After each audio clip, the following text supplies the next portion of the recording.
Welcome back. Another episode of Luxury Specialist. I'm your host, Michael LaFido. We're so excited to come to you this Friday, and we have an exciting guest today. And before I bring her on, just a reminder, if you guys have any questions, if you're watching a replay of this or you're driving and you're listening to the podcast, you can certainly send us an email. My email's on the screen right now. It's just simple michael@marketingluxurygroup.com, michael@marketingluxurygroup.com. And we are so excited about our upcoming book. You can see it on the screen here, but Secret to Top Luxury Agents. We're getting closer. It's going to be an April release date. So we're so excited about that. So keep an eye out. You can go to secretsoftopluxuryagents.com to get on the wait list. And eventually you'll be able to listen to other interviews of top agents at secretsoftopluxuryagents.com. We do have a brand new ebook, which you can see coming across the screen now, but you can go to luxurylistingblueprint.com for that. It's titled 7 Secrets to Break into Luxury Real Estate with a $0 or with no marketing budget whatsoever. So go to luxurylistingblueprint.com. As always, reach out. We want to hear from you. If you have a success, if you have a difficult transaction or an objection that you'd love a different perspective, shoot us a note. If it's something that we think would benefit the listeners, we will bring you on our show firsthand so you and I can go through it and strategize on how to overcome that objection, or how you can leverage that big sale, or how you can land that big property. With that being said, as I've talked about before, I talk about getting involved. And so one of my big missions is to increase diversity in luxury real estate. And I'm a big believer that you should be involved, whether it be at your Chamber of Commerce with a networking group, whether it be your YPN, Young Professional Network, Women's Council of Realtors. And I'm a big affinity group supporter as well. So I am a member of NAREB. I've spoken at their national conference. I am a big believer in NAREP. I'm a big believer in LGBTQ Alliance, and I've spoken at many of their conferences as well. Well, today we're going to talk about another affinity group, and I will share with you on the screen what this affinity group is here. And then I'm going to also share with you my guest. I'm going to bring her on here in a minute. But today we're going to be talking to you about AREAA, or the Asian Real Estate Association for Real Estate Agents. There's over 1,800 members, 45 chapters, and it's a great organization. Their annual conference was just in Chicago, which I attended. And I was on a panel for leading real estate companies of the world with my guest that I'm going to be bringing on right now. And she was amazing. So I said, I have to have you on my podcast. So with that being said, I'm going to bring her on. Hope Atuel, you're out of California. You are executive director for AREAA. Thank you so much for joining us today. Thank you, Michael. Appreciate the invitation and the kind words. It's great to be talking about AREAA, but also about our community. You know, it's a little bit, I guess, hard to say, right? Because it's like AANHPI. It used to be Asian Americans, then it was Asian Americans and Pacific Islander. Now I believe the actual label that's coming from the White House, and we get our Q from there, is AANHPI, which is the Asian American, Native Hawaiian, and Pacific Islander community. Now, that's a little bit hard because it's like if you can say it in one breath. But thank you. It's a pleasure to be here. Yes. At your podcast. Well, thank you. You know, you were amazing on the diversity panel that I moderated for leading RE. And you know, I've learned, right? There's sometimes the teacher learns most. You know, I was a former high school health and physical education teacher and Oh, wow. football coach. And sometimes to prep for the lesson, you know, you had to really dive in. And so I learned from you when I was moderating the panel a few weeks back for leading real estate companies of the world. And, you talked a lot about the demographic changes throughout the country, right? And so We'll talk a lot today on a lot of different things, but first off, let's get into what is AREAA? How long has it been around? I'll put on the screen some statistics, but for our listeners that are driving or people watching, um, AREAA, you can find out more information, of course, by going to areaa.org.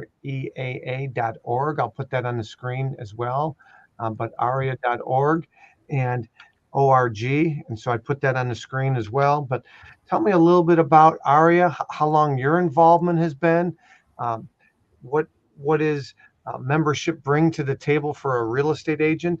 Again, sometimes self-deprecating humor, but I know the answer to this. But I'm a straight white male Christian, and I'm a member of AREAA and NAREP and NAREB and the Alliance, and so obviously you don't have to be Asian to be part of AREAA.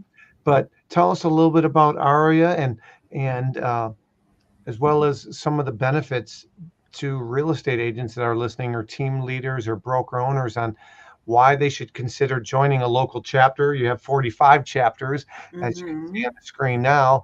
So Hmm. they can go to, I'm sure, aria.org to figure out, do they have a local chapter? Is that correct?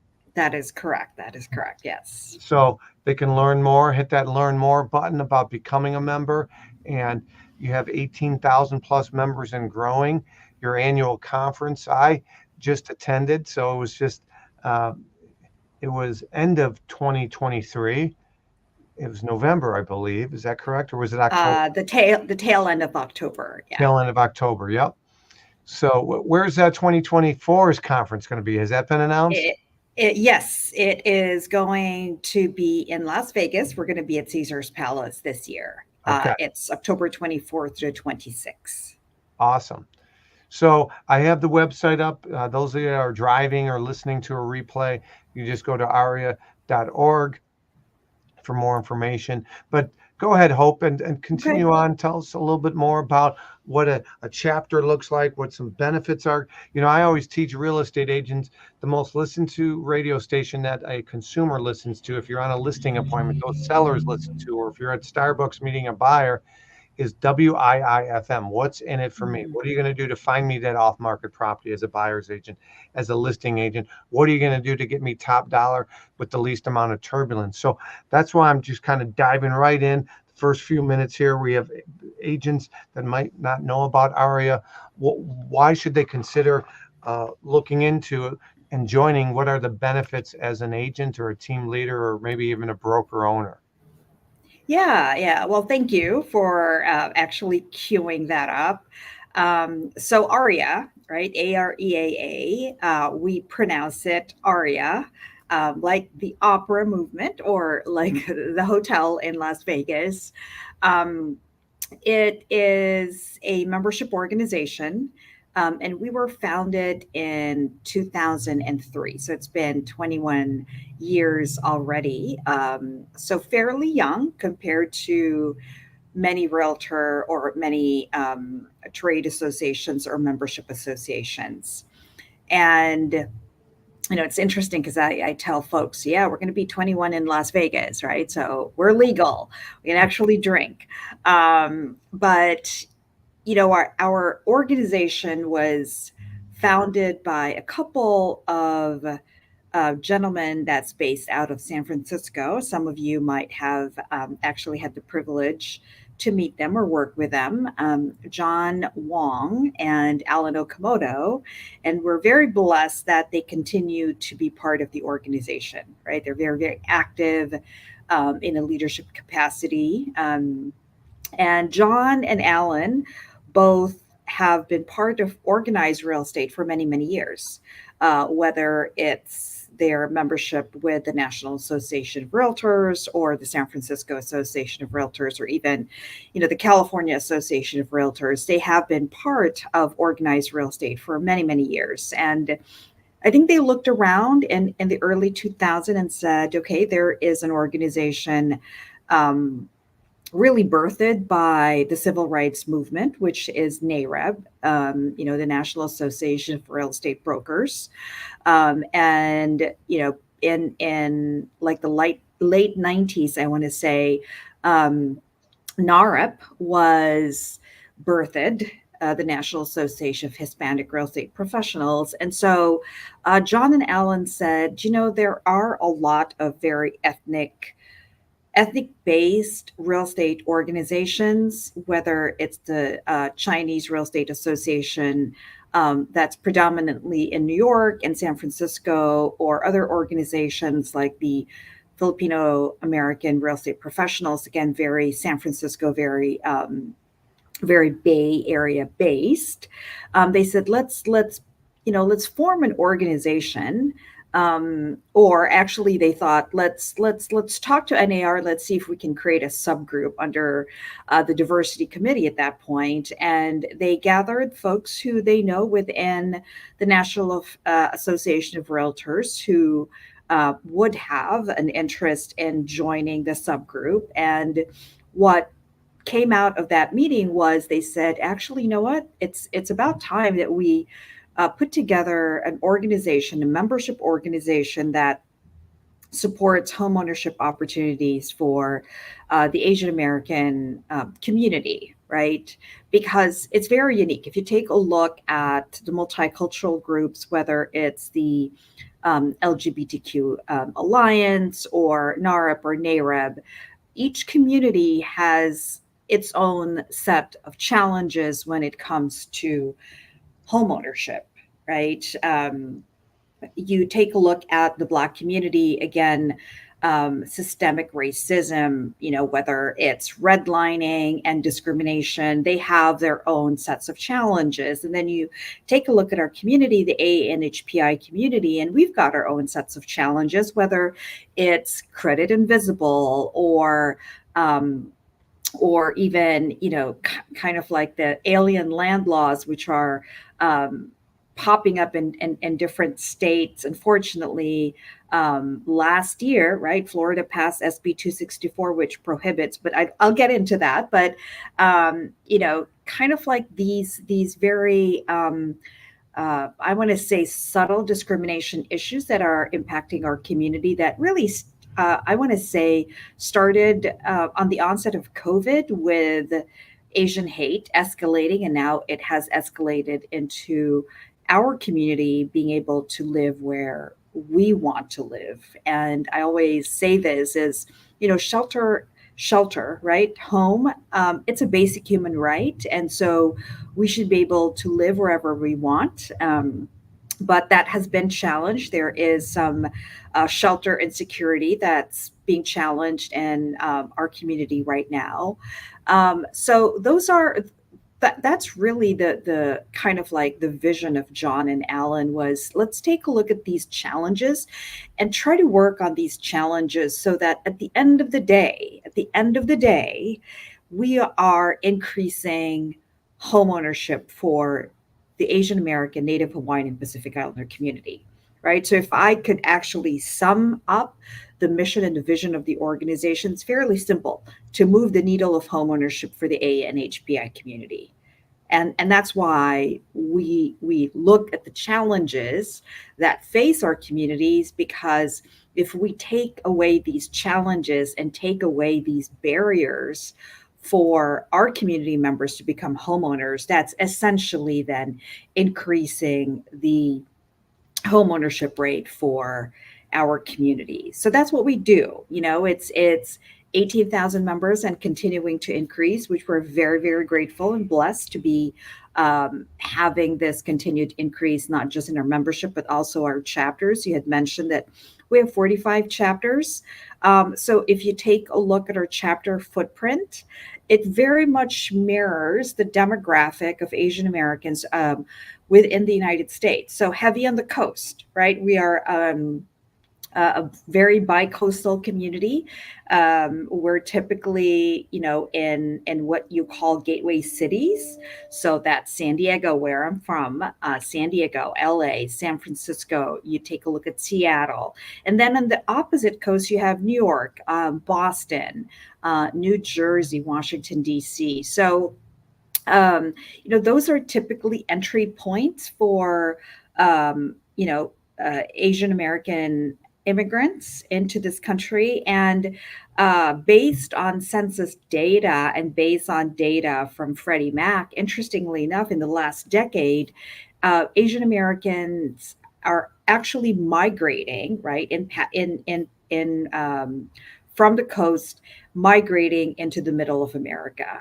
And I know we're going to talk about kind of like why join AREAA, or why even try to understand what's going on with the Asian American, Native Hawaiian, and Pacific Islander community. 7% of the population, and it's projected by U.S. Census to double that number in 2040, in 16 years from now. So I do think that it's important to understand this community because um, much to the stereotype of it's one size fits all, it's not. We are not a monolith, and there's great diversity within just looking at that ANHPI label. So I'll stop with that, Michael. Yeah, And no, so yeah. this is very good. So you referenced about 7% of the United States population falls under the Asian American, Native Hawaiian, and Pacific Islander, Mhm, and it's going to be doubling in the next 16 years by 2040. mhm, You also reference, which I think is great for our listeners, that typically, you saw entry points with a lot of demographics, but with uh, within the AANHIPI uh, category, West Coast, East Coast, but now you're seeing migration to the Midwest and rural areas. And, one of my goals and initiatives increase diversity in luxury real estate. And so one of my authors in our upcoming book, Secret to Top Luxury Agents, is Richard Silver. He's out of Toronto, Mississauga, mhm, Toronto area, Sotheby agent, top luxury guy. But he is also very astute and smart and realizes who his client is, right? Know your client. And he understands that Toronto is a melting pot, like a lot of major cities, and so he was very uh, focused in growing a team that was diverse. And so, for our listeners, and you're trying to figure out where you're at, whether you're in the middle of the Midwest and there's not a lot of people in your area that are, it's not a diverse community, perhaps. Don't go to where the ball is, go to where it's going. So, Hope just talked about how diversity is increasing in the United States. And uh, so that, from a business standpoint, it just makes good sense. The other aspect is home ownership. Stop hate. You're seeing a lot of these commercials at the Super Bowl and everything else. Stop hate. It's not just, black, crimes against blacks. It's not just crimes against Jewish people. It could be LGBTQ, could be Asian. Just stop hate, period. Right. And so uh, there is some barrier to home ownership in many of these affinity groups. So that is another one of their causes that Hope just shared. So, do you want to talk to us a little bit about some of the barriers that, or statistics maybe on, you said during COVID, there was more hate towards Asians. mhm. Is it just, Yeah, I can talk, kind of like maybe a little bit about the major barriers, please? right? Great. When it comes to homeownership for our community, and I talked about where we typically are. We're very, bi-coastal, and because of that, we typically the density of our population are typically in cities that are high price markets, right? So again, San Francisco, Los Angeles, New York.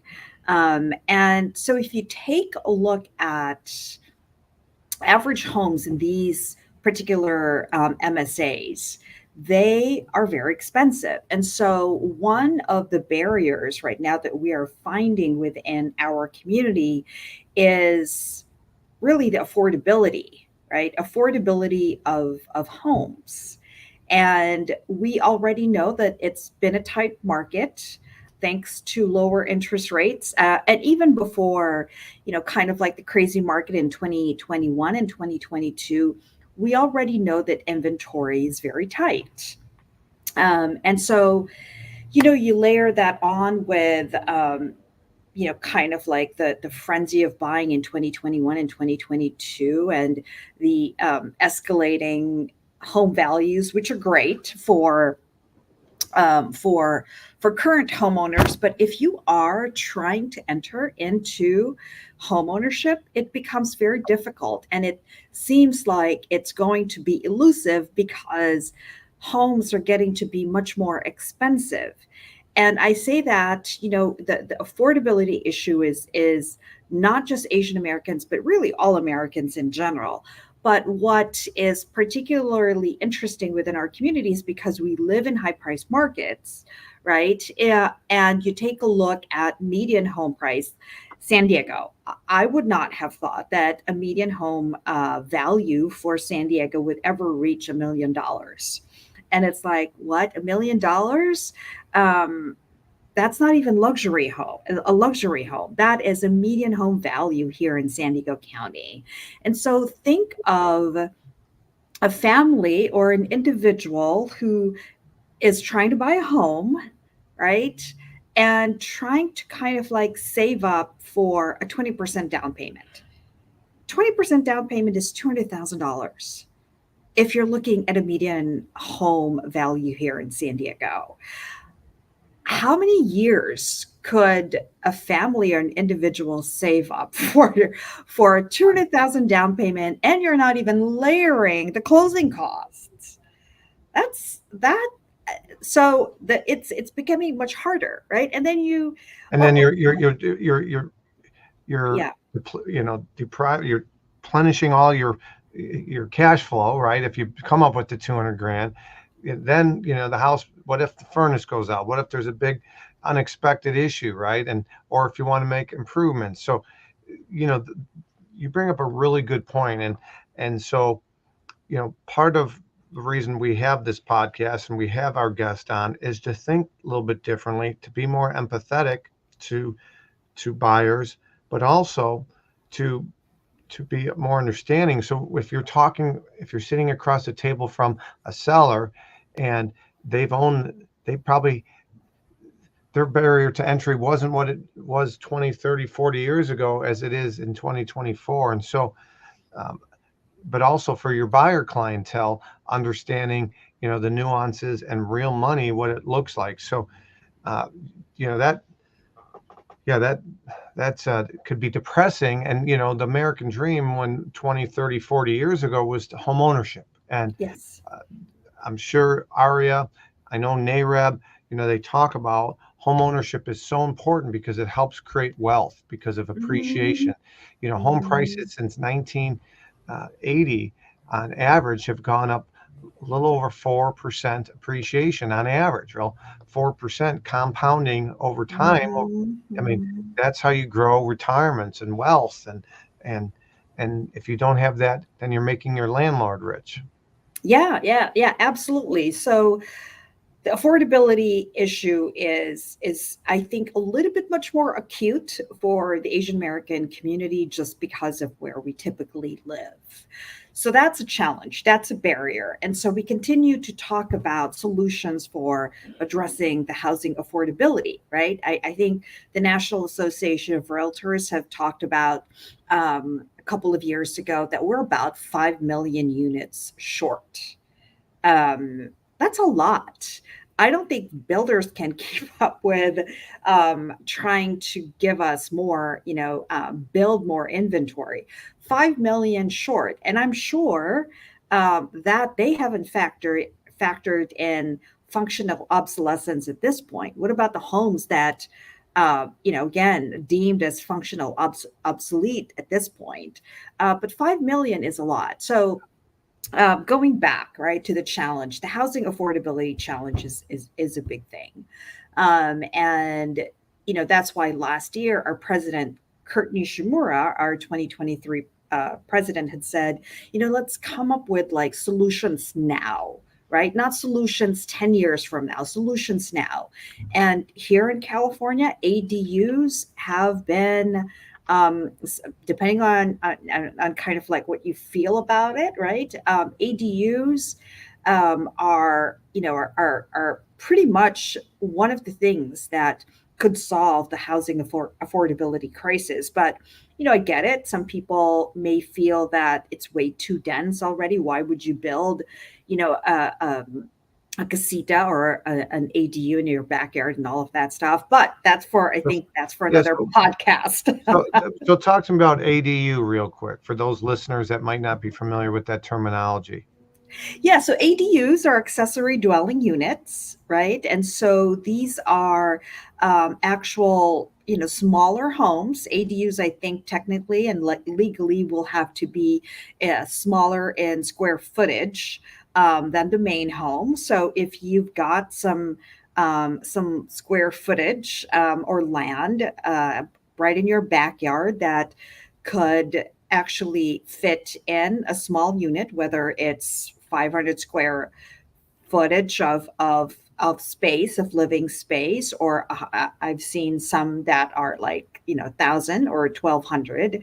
Um, and it's detached, right? It's detached from the main house, and some in some areas we've heard this as the granny flat or an in-law flat, Okay. and it's it's again smaller than the main home, and the idea is that there is going to be this smaller dwelling unit that either a family member or you can rent it out if in some instances, or sometimes a caregiver, whether it's a nanny or caregiver for an elderly parent or what have you. And so that's I'm not in Thank you. real Thank you. estate. Yeah. That's We've the talked about accessory dwelling we don't unit. talk as much about tiny houses on Yes, yes. Poultry Special, so that's thank you for clarifying that, and so you might have a multifamily situation where, they're buying a house, maybe it's on acreage, they want family close to them, they build this little studio or, or smaller tiny house on the property, and that could help with some of these Mhm. issues as well. So tell me a little bit about your role as director, executive director at AREAA. What is one of your responsibilities, and what are some initiatives of AREAA in 2024? Yeah. So executive director really is I want to say beyond just managing the day-to-day operations of the organization, right? Because that's a big part of it, is making sure we have the lights on, we've got office space, managing the staff, which again is the day-to-day operations of the organization. Really, the my role is to make sure we carry out the mission of the organization, right? And whether we do it from a programmatic standpoint, meaning we have programs that support the mission of the organization, whether it's in policy, in membership, or building leaders. So we have more representation when it comes to leadership, not just within AREAA, but outside of AREAA.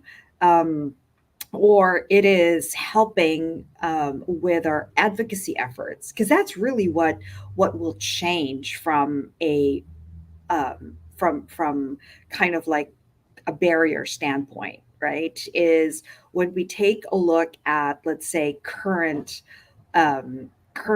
processes, current underwriting standards, current laws, current regulation that has an impact in home ownership for the ANHPI, that we could think those are barriers. If we don't change them, then it's going to continue to be a barrier and a challenge. And so, a big part of what I do is to take a look at these policy issues and help identify how we could uh, kind of like come up with a solution, right? So I'll give an example because I think that that's a little bit ambiguous. Is I think I talked a little bit earlier, or at least I alluded to this whole notion of credit invisible.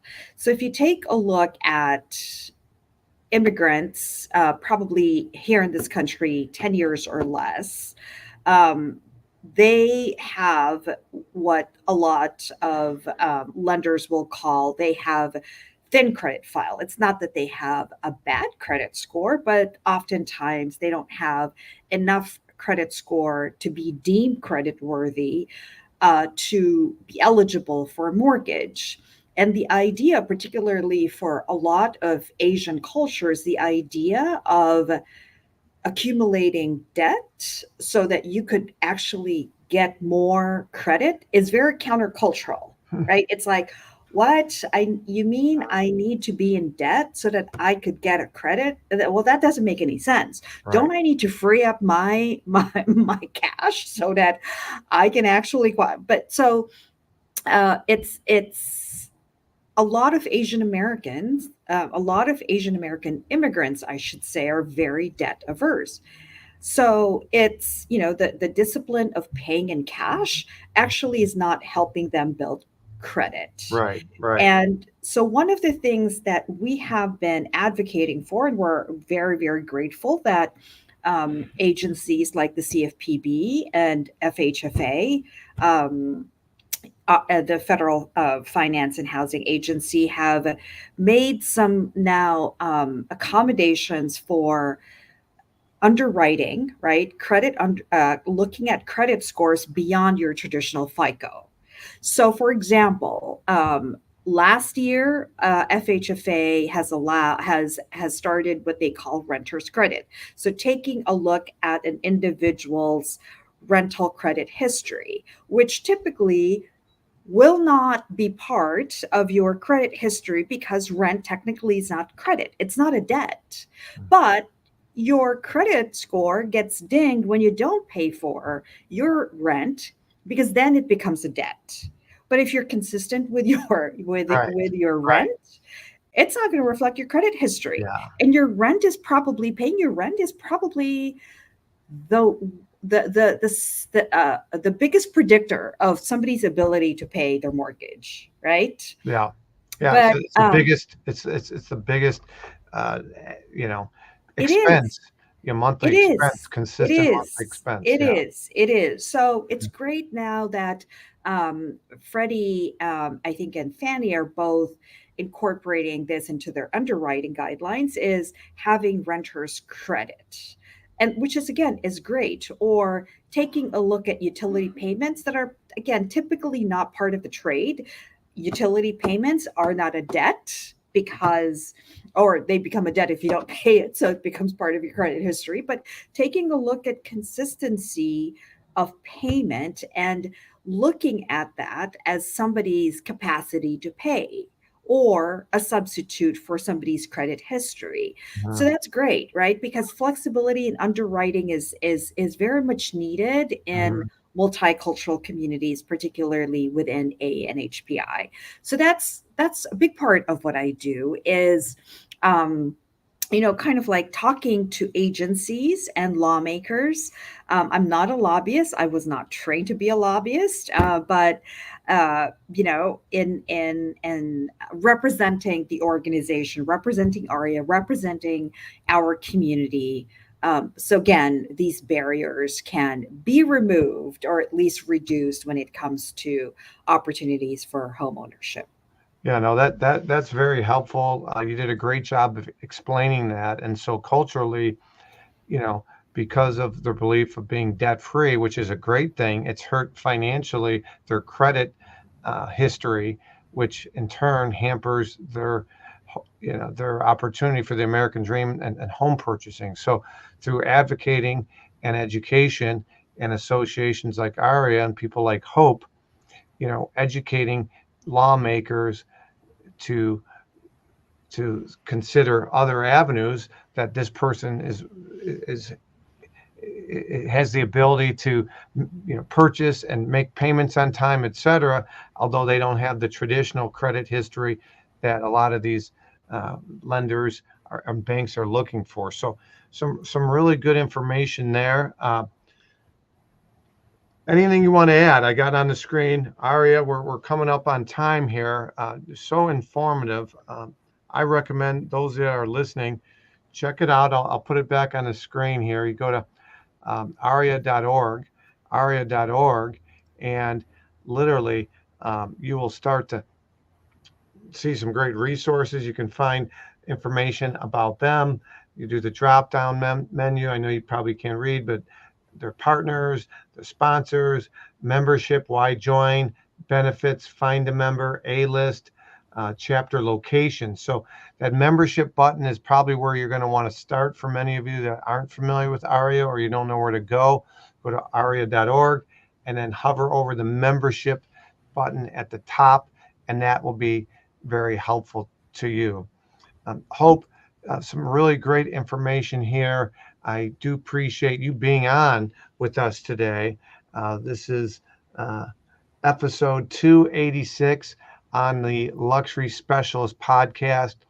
And Hope, will I be seeing you at Leading RE's conference? I will be there. Yes, I will be there. Traveling next Sunday to be on the session both on Monday and on Tuesday. So looking forward to seeing you in person, Michael. Person. Yeah, I look forward to seeing you as well. I appreciate what you're doing for the industry, for AREAA, and for the dream of America home ownership and equality in housing. So thank you. Thank you. Appreciate it. You're welcome. Folks, if you got value from Hope, and she is such a great resource, please leave us a like, leave us a review. If you have a question for her, you're listening to this, you're watching the replay. As I showed it earlier, again, I'll throw it on the screen. My email is michael@marketingluxurygroup.com, michael@marketingluxurygroup.com. If you want more information on the Lux designation, you can go to luxurylistingspecialist.com. And we just got over 1,000 of our objection handling playing cards. If you're interested on how to overcome objections, go to luxuryspecialistgear.com. You'll see it on the bottom of your screen. You can get some swag, some t-shirts, some hoodies, and get yourself some objection handling playing cards under the accessories tab. Again, my name is Michael LaFido. Our goal is to help continue to raise the bar for the industry as a whole and help break down some barriers for buyers, for sellers, for real estate agents. Michael LaFido, until next time, you're listening to Luxury Specialist. As I like to leave it with, let's prove others wrong. Take care.